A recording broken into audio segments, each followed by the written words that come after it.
আসসালামু আলাইকুম, আমডক্স থেকে আমি মোরেন বলছিলাম। আজকে আমি ডিজিটাল স্মার্ট বোর্ডের যে ফিচার্স আছে মোজাবুক, সেটা নিয়ে আমি আপনাদের সাথে কিছু ট্রিক্স দেখাবো যে কিভাবে মোজাবুকটি ইউজ করতে হয়।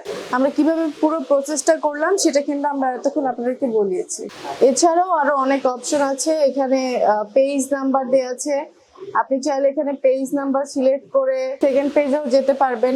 এছাড়াও আপনি পেন্সিল আছে, সেটা ইম্পর্টেন্ট কিছু থাকলে সেটা এভাবে মার্ক করেও দেখাতে পারবেন। রিমুভের অপশন আছে, চাইলে রিমুভও করতে পারবেন। আপনি যদি কিছু জুম ইন বা জুম আউট করতে চান সেটা এভাবে দেখিয়ে দিলেন, সাথে সাথে এটা জুম ইন হয়ে যাবে, জুম ইন হয়ে গেছে।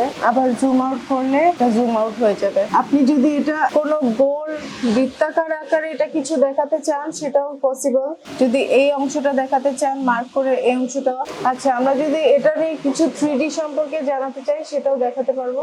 আচ্ছা, ম্যাথ লিখে সার্চ করার পর এখানে 3D অ্যানিমেশন অনেক কিছুই চলে আসছে ম্যাথে। আচ্ছা, আমরা এটা এখানে নিয়ে আসলাম 3D আকারে।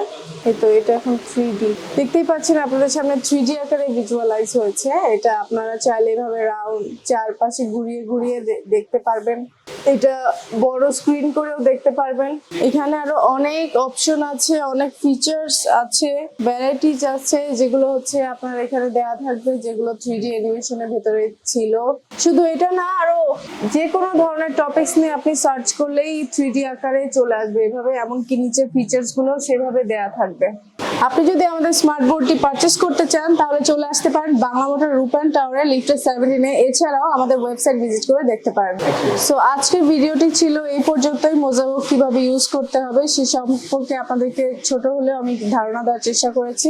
ভালো থাকবেন, সুস্থ থাকবেন, আমডক্সের সাথে থাকবেন। আল্লাহ হাফেজ।